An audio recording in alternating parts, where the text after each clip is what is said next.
Do you have a best friend? Think about all the great things you do with a friend.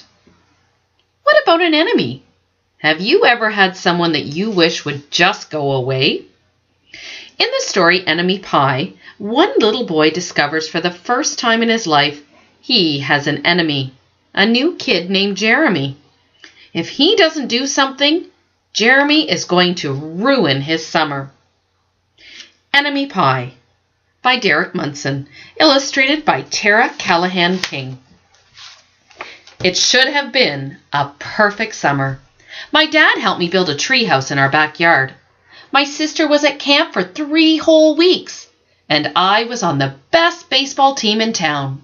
It should have been a perfect summer, but it wasn't. It was all good until Jeremy Ross moved into the neighborhood right next door to my best friend Stanley. I did not like Jeremy Ross. He laughed at me when he struck me out in a baseball game. He had a party on his trampoline, and I wasn't even invited. But my best friend Stanley was. Jeremy Ross was the one and only person on my enemy list. I never even had an enemy list until he moved into the neighborhood. But as soon as he came along, I needed one. I hung it up in my treehouse, where Jeremy Ross was not allowed to go. Dad understood stuff like enemies. He told me that when he was my age, he had enemies too. But he knew of a way to get rid of them.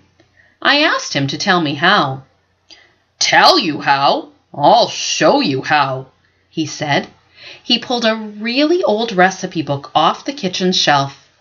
Inside, there was a worn-out scrap of paper with faded writing. Dad held it up and squinted at it.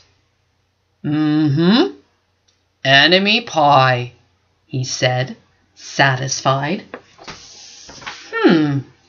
I wonder what's in Enemy Pie. Worms? Slugs? Spinach? Will the Enemy Pie work to get rid of Jeremy Ross? Read the rest of the story, Enemy Pie by Derek Munson, to find out if Enemy Pie really works to get rid of your enemies.